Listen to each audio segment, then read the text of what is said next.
London থেকে যাত্রা করা ব্রিটিশ এয়ারওয়েজের একটি ফ্লাইটে বোমা হামলার হুমকি পাওয়া গেছে। এতে উদ্বেগ উৎকণ্ঠা ছড়িয়ে পড়ে যাত্রীসহ বিভিন্ন মহলে। তবে উদ্বেগের বিষয় হলো, একই রাতে আরও একটি বিমানে হামলার হুমকি আসে। এরপরেই নিরাপত্তা নিয়ে নড়ে চড়ে বসে দায়িত্বে থাকা কর্মকর্তারা। এমন প্রেক্ষাপটে প্রশ্ন উঠেছে, হঠাৎ করে লন্ডন থেকে ছেড়ে আসা বিমানে হামলার হুমকি কেন এলো? এর পেছনে কি কারণ থাকতে পারে?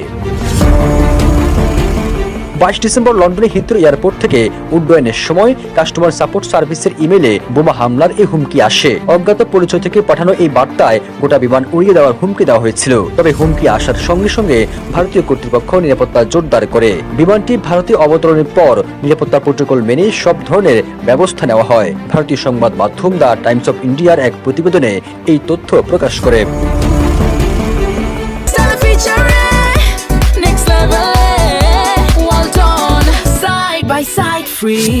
এদিকে বিমানটি ভারতে অবতরণের পর বিশেষ নিরাপত্তা প্রোটোকল মেনে যাত্রী ও পণ্য তল্লাশি করা হলেও শেষ পর্যন্ত কোনো সন্দেহজনক বস্তু বা বোমা পাওয়া যায়নি। মূলত ভুয়া হুমকির মাধ্যমে আতঙ্ক ছড়ানোর চেষ্টা করা হয়েছিল বলে ধারণা করছে কর্তৃপক্ষ। তবে উদ্বেগের বিষয় হলো, একই রাতে আমস্টারডাম থেকে হায়দ্রাবাদগামী আরও একটি ফ্লাইটে একই ধরনের হামলার হুমকি আসে। সেই বিমানটিও নিরাপদে অবতরণ করেছে এবং তল্লাশিতে ক্ষতিকর কোনো কিছুই পাওয়া যায়নি। তবে এসব হামলার হুমকি আসার পর ভারতীয় এয়ারপোর্টে নিরাপত্তা কয়েক গুণ বাড়ানো হয়েছে। যে কোনো ধরনের সন্ত্রাসী কর্মকাণ্ড রুখে দিতে ভারতীয় আধাসামরিক বাহিনী ও ডগ স্কোয়াড সার্বক্ষণিক কাজ করছে। এই ভুয়া ইমেলের উৎস খুঁজে বের করতে ইতিমধ্যে কাজও শুরু করে বিএনপির ভারপ্রাপ্ত চেয়ারম্যান তারেক রহমান দেশে ফিরছেন। তার দেশে ফেরাকে ঘিরে বিএনপি ব্যাপক প্রস্তুতি নিয়েছে। কি পরিমাণ মানুষের আগমন ঘটবে বোঝা যাচ্ছে না। কিন্তু তারেক রহমান যখন ফিরছেন, তখন দেশের রাজনৈতিক পরিস্থিতি কোন দিকে মোড় নিয়েছে, এটি কিন্তু ভাবনার বিষয়। আগে যতটা সহজ ছিল, অনেকেই বলছেন এখন তারেক রহমানকে ফেরা মাত্রই নানা রকম প্রতিকূলতা মুখোমুখি তাকে হতে হবে। তিনি কি পারবেন এই প্রতিকূল রাজনৈতিক পরিস্থিতি মোকাবেলা করে সামনে এগোতে? দর্শক, আমরা একটু বিষয়টি আলোচনা করি।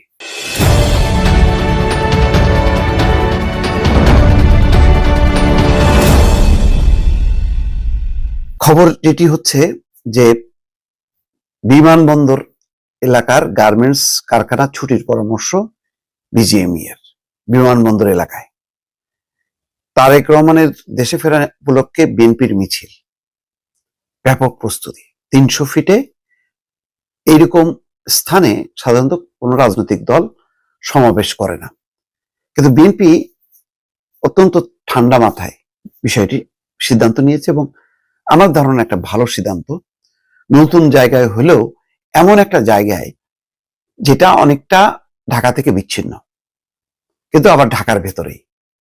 সুবিধাটা হবে এই, যদি এই 300 ফিট এলাকায় যদি সমবেত হওয়ার আয়োজন না করত, তাহলে তারেক রহমানকে সম্বর্ধনা জানাতে, শুভেচ্ছা জানাতে লক্ষ লক্ষ মানুষ ছুটে যেত বিমানবন্দর এলাকায় এবং পরিস্থিতি খুবই বেসামাল অবস্থা হতো। আন্তর্জাতিক ফ্লাইট ওঠা নামা, যাত্রীদের চলাচল সবকিছু মিলায় একটা কঠিন অবস্থা তৈরি হতো। সেই জায়গায় এটা একটা চমৎকার সিদ্ধান্ত। একটা উৎসবের আবহ তৈরি হয়েছে। এর মধ্যে বেগম খালেদা জিয়ার শারীরিক অবস্থারও কিছুটা উন্নতি হয়েছে, যদিও বলা যাবে না তিনি একেবারেই নিরাপদ অবস্থায় আছে, তারপরও কিছুটা ভালো অবস্থায় আছে।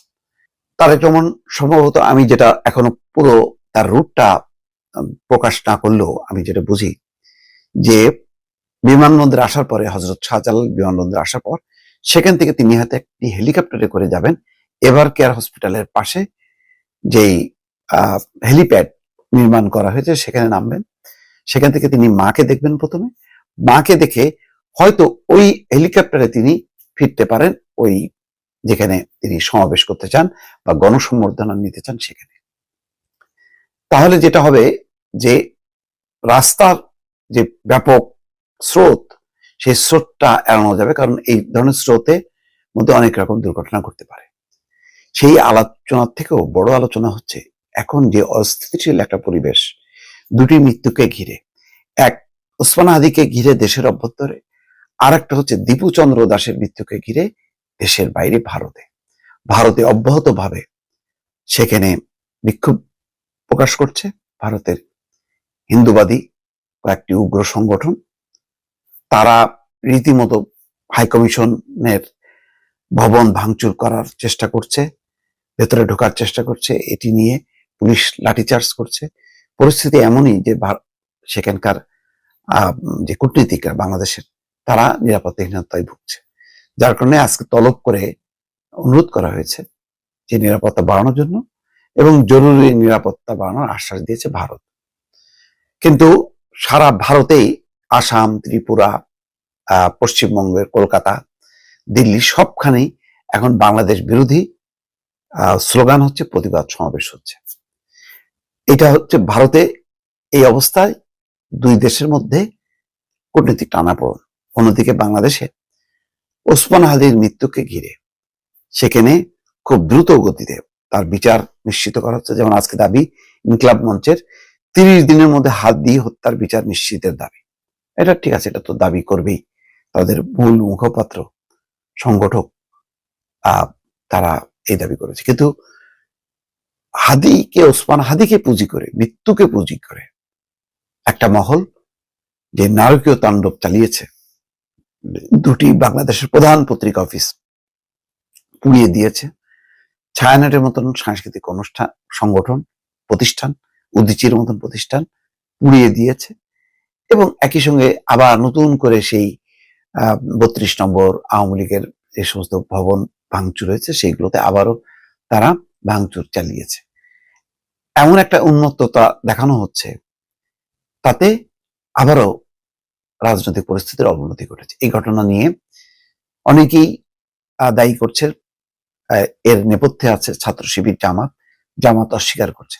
পোলারাইজেশন কিন্তু খুব পরিষ্কার হয়ে গেছে এই ঘটনায় এনসিপি যেই অবস্থানে ছিল আগে, সেই অবস্থান থেকে তারা ব্যাক করে তারা বুঝতে পারছে, বলছে যে জামাত শিবিরের দিকে ইঙ্গিত করছে, এবং একই সঙ্গে সরকারের ভেতরে একটি সরকার, যে সরকার এরকম একটি পরিস্থিতি তৈরি করার মদত দিচ্ছে, এটি নুরুল কবির তিনিও বলেছেন। এই যে এখন উগ্রপন্থা, বাংলাদেশের উগ্রপন্থা, তাদের বিরুদ্ধে যদি এখন গ্রেপ্তার অভিযান চালানো হচ্ছে, তাদেরকে ঘিরে তাদের যেই অ্যাটিটিউড এবং তাদের একটা বড় আশ্রয়স্থল জামাত এবং জামাতের সহযোগী যেই দলগুলো আছে, তাদের যে মনোভাব, সেই মনোভাবের বিপরীতে ভারতের যে আচরণ বাংলাদেশের প্রতি, তাদের উগ্রবাদীদের আচরণ, যেখানে সেই সংঘাতে দুটি দেশের মধ্যে সংকট তৈরি হয়ে গেছে, এই পরিস্থিতিতে তারেক রহমান কি করবেন? রাজনীতির মাঠ নিয়ন্ত্রণ করা, ভোটের মাঠকে একটা উৎসবে পরিণত করার এই আয়োজন তিনি কি সফল করতে পারবেন? অনেকে এখনো মনে করেন যে তারেক রহমান অল্প কয়েকদিনের জন্য আসতেছেন এবং তিনি চলে যাবেন, পরিস্থিতি খারাপ হয়ে যাবে আরো। আসলে কি তাই?